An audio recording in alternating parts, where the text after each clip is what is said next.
Welcome to my presentation. My name is Christina Insam and my research is about real-time hybrid substructuring. In this talk, I will present you a new way of accuracy assessment of RTHS using neural networks. A quick introduction to real-time hybrid substructuring. In RTHS, we investigate the dynamics of a mechanical system by splitting it into a numerically simulated part and an experimentally tested part. And in order to couple both parts in real time, we need a so-called transfer system. And this transfer system exchanges force and displacement information. So the numerical simulation outputs a displacement at the interface C, and the controlled actuator performs this movement, which is C prime, and hopefully very close to C. The experimentally tested part is excited by this C prime and reacts with an interface force F int onto this displacement.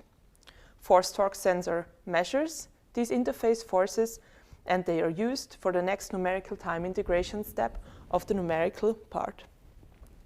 The numerical simulation might be excited by a further external force Fx.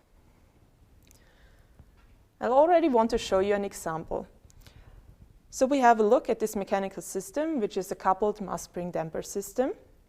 And this lower mounting performs a sine trajectory such that the upper mass comes into contact with the ceiling. So since we are in real-time hybrid substructuring, we need to split this system. So we have a numerically simulated part down here, and we have the experimentally tested part here. Because contact is often a phenomenon that is cumbersome to model, we chose to test this part experimentally.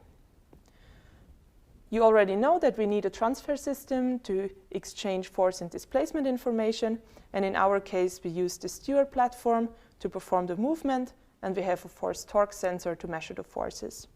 And further, for all the communication and calculations, we have a DSpace platform as a digital signal processor. On this next slide, I will show you the dynamic behavior of this system. On the lower left, you see the dynamics of the coupled system, and on the right-hand side, you see the movement of the individual parts.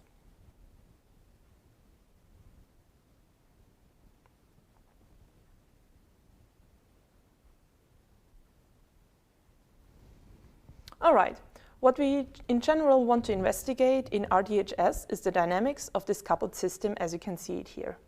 And this true dynamical behavior that we want to mimic with our RTHS test is called the reference solution. However, we need to be aware that we will not meet this exact reference solution with our RTHS test due to several sources of errors. So let's have a look where errors can occur in this RTHS setup. So first of all, we have the numerical simulation.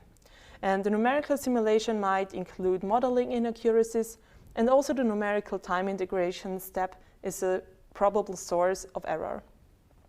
And then in the physical part, which consists of the transfer system and the experimental test, there are also many sources of errors, such for example the actuator control error and sensor miscalibration. Then we have transfer system dynamics or transfer dynamics of the force torque sensor as well. There might be communication and computational delays, sensor noise, and so on. Therefore, we need to be aware that the RTHS test outcome will not be perfectly the reference solution, but nevertheless, we need to assess somehow whether our results are trustful and how accurate they actually are. And therefore, we need accuracy assessment. And there are different categories of assessment measures, and I distinguish them into error measures and error indicators. As error measures, I define quantities that measure the difference between the reference solution and the RTHS output. So for this kind of error quantity, we need to know the reference solution. And on the other hand, there are error indicators, which are quantities that use the information that is available during the test to predict the error, so how accurately our test mimics the true dynamic behavior. And let's have a look at quantities that are available during the test. There is, for example, the numerical simulation, so we know everything about the dynamics of the numerical part. We know the external excitation. We know the commanded displacement C and the truly achieved displacement C prime. And we know the interface forces. Furthermore, we know the partitioning of the mass, so how much mass of this coupled dynamical system is in the numerical and in the experimental part, respectively. And we also know the eigenfrequency of the numerical part, but we do not know the eigenfrequency of the coupled system. So further, I want to explain to you or present to you some error indicators. And there are, for example, error indicators that measure the tracking performance of the actuator. So they make solely use of the displacement command C and the truly achieved displacement C prime. There are, for example, RMS values, maximum tracking errors at their peaks. There are the so-called frequency evaluation indices, and there are, for example, the tracking indicator. And next, we also have error indicators that make use of the error balance, of the energy balance between the numerical and the experimental part. So they investigate how much energy was introduced or dissipated by the transfer system. Well, I also want to make you aware that a specific amount of these error indicators has a different influence on different dynamical systems. So each RTHS setup is differently susceptible to these errors.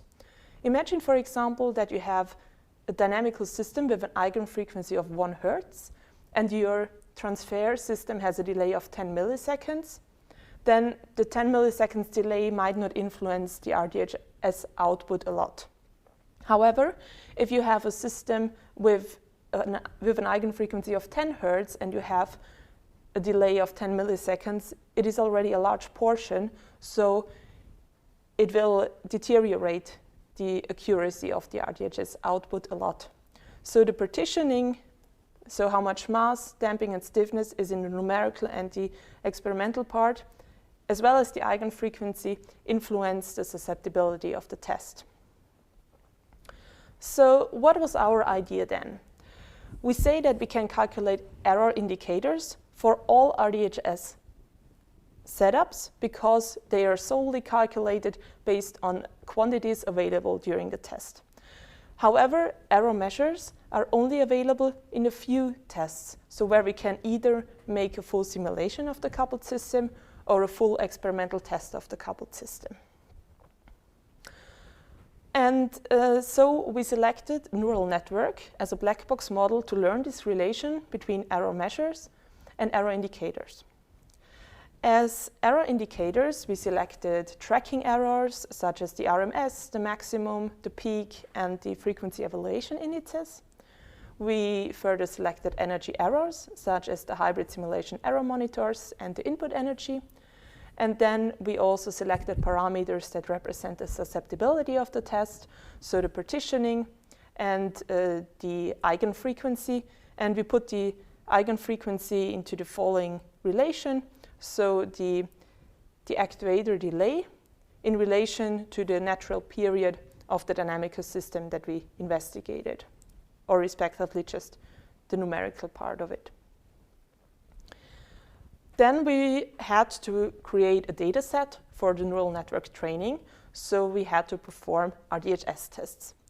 We chose to perform virtual RTHS tests, which means that we had a simulation of everything, of the steer platform, of the force-torque sensor, and of the experimental parts. And in total, we performed 280 tests. So these tests differed in the parameters of the dynamical system. So the dynamical properties, the excitation signal, so the frequency and the amplitude of the sine trajectory, and we also changed the controller performance of the steer platform. And in order to calculate the error measures, so those that need the reference simulation, we also needed the reference solution, and we found this by setting the transfer system dynamics to 1, so to ideal. All right, so let's have a look at the training performance. We had these 280 virtual RTHS tests, and took 85% of them to train a neural network with the error indicators and error measures.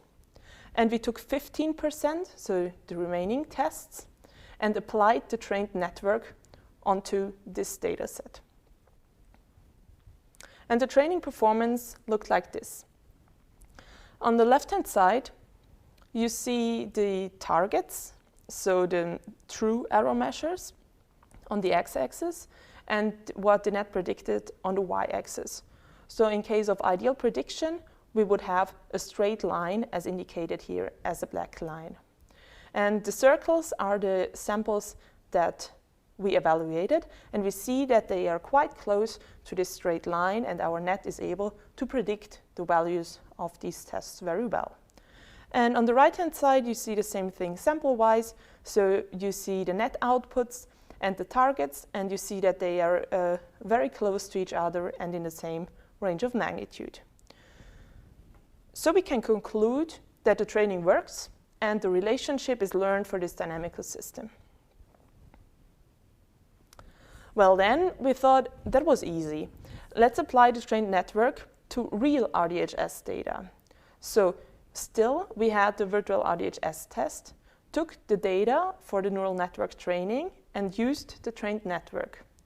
However, this time we applied the trained network onto data from a real RTHS test, so with the real steer platform, force torque sensor and experimental part. All in all, we performed 100 tests with this system and applied the trained network. The results as can be seen here. Again, we see that the circles are pretty well on the straight line. And on the right-hand side, you also see sample-wise that the order of magnitude is predicted very well again. Relatively large deviation can be seen for these samples here. These are the same as can be seen here, where our network clearly underestimates the true error that is there. So we can say that the correlation, which is the circles on this line, have the correlation is larger than 85%, and the order of magnitude of the error is predicted very well.